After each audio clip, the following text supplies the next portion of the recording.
संसद में आज संचार साथी ऐप बड़ा मुद्दा बनकर उछला।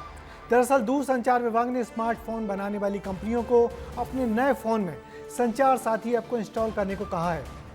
इस बात पर आज विपक्ष जमकर भड़क गया और इसे जनता की जासूसी बताया। विपक्षी दलों ने आरोप लगाया कि इस ऐप को फोन में डलवाकर सरकार सबकी निगरानी करना चाहती है। विवाद बढ़ा तो दूरसंचार मंत्री ज्योतिरादित्य सिंधिया ने अपनी सफाई दी और कहा कि ये ऐप इंस्टॉल करना जरूरी नहीं है। कैसा है ये ऐप जिससे संसद में इतना माहौल गर्मा गया, आप इस रिपोर्ट में देखिए।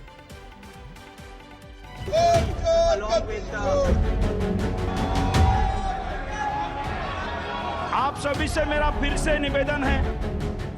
देश में एसआईआर का मुद्दा शांत नहीं हुआ कि अब नया सियासी बखेड़ा शुरू हो गया है। केंद्र की ओर से फोन प्रोडक्शंस कंपनी को जारी गाइडलाइन ने एक बार फिर सियासी गर्मी को बढ़ा दिया है। संसद के शीतकालीन सत्र के दूसरे दिन विपक्ष ने इसे लेकर जमकर हंगामा किया, लेकिन ये विवाद क्यों हो रहा है, पहले ये जान लीजिए।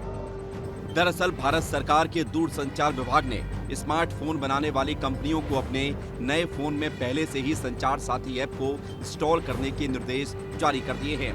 दूरसंचार विभाग ने ये आदेश 21 नवंबर को जारी किए थे। इस आदेश के हिसाब से सभी कंपनियों को ऐप इंस्टॉल करने के लिए 90 दिनों का समय दिया गया है। इस निर्देश को लेकर कांग्रेस समेत पूरा विपक्ष लगातार सरकार पर हमले कर रहा है। प्रियंका गांधी ने कहा कि सरकार जासूसी करना चाहती है, इसलिए इस ऐप को लाया गया। So it is a snooping app. Citizens have their right to privacy. Even all of you must be having a right to privacy to send your own messages to family, friends without the government looking at everything. They are turning this country into a dictatorship. इतना ही नहीं, कांग्रेस के दूसरे नेता भी संचार साथी app का खुला विरोध कर रहे हैं। कांग्रेस के राज्यसभा सांसद राजीव शुक्ला ने कहा कि सरकार इस ऐप के बहाने सभी के मोबाइल में घुस जाएगी, जो कि बहुत खतरनाक बात है। सांसद शशि थरूर ने कहा कि किसी भी चीज को लोकतंत्र में जबरन लागू करना चिंता की बात है। केसी वेणुगोपाल ने कहा कि ये आम लोगों की प्राइवेसी पर सीधा हमला है। मदद के नाम पर बीजेपी लोगों की निजी जानकारी तक पहुंच बनाना चाहती है। इसी तरह सांसद रेणुका चौधरी ने भी इसे लोगों की आजादी और प्राइवेसी पर सीधा हमला बताया। अब विवाद हुआ है तो सियासत होना लाजमी है। संचार साथी को प्री इंस्टॉल करने के आदेश पर विवाद बढ़ने के बाद केंद्र सरकार की सफाई आई। केंद्रीय संचार मंत्री ज्योतिरादित्य सिंधिया ने कहा कि ये ऐप कंपलसरी नहीं है, चाहे तो यूजर इसे डिलीट कर सकते हैं। आपको डिलीट करना है तो आप डिलीट कर दोगे। आप कोई मैंडेटरी नहीं है। आप अगर रजिस्टर नहीं करना चाहते हो, मतलब कि उदाहरण के तौर पे इस ऐप का उपयोग नहीं करना चाहते हो, तो रजिस्टर मत करो। अब जिस ऐप को लेकर इतना विवाद हो रहा है, उसके बारे में भी आपको बता देते हैं कि आखिर ये ऐप है क्या। संचार साथी सरकार का साइबर सिक्योरिटी ऐप है, जो 17 जनवरी 2025 को लॉन्च हुआ। इसे नए फोन में अनिवार्य रूप से इंस्टॉल किया जाएगा और यूजर्स इसे हटा नहीं सकेंगे। App call, message, WhatsApp chat report करने और IMEI चेक कर चोरी या खोए हुए फोन को ब्लॉक करने में ये मदद करता है।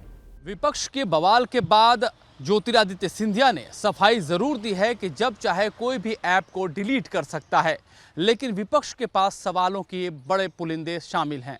विपक्ष का कहना है कि इससे कहीं ना कहीं लोगों का व्यक्तिगत जीवन और उनसे जुड़ी हुई जानकारियां कंप्रोमाइज हो सकती हैं। कुल मिलाकर संचार साथी ऐप को लेकर उठे सवाल अब सिर्फ टेक्निकल नहीं बल्कि राजनीतिक रंग ले चुके हैं। ऐसे में असल चुनौती ये होगी कि क्या सरकार लोगों की चिंताओं को दूर कर पाएगी?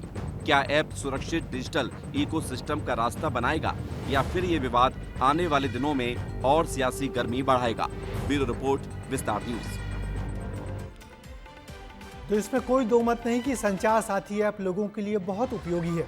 इससे मोबाइल की चोरी बचेगी और मोबाइल के खोने के बाद उसे तलाशना भी आसान होगा।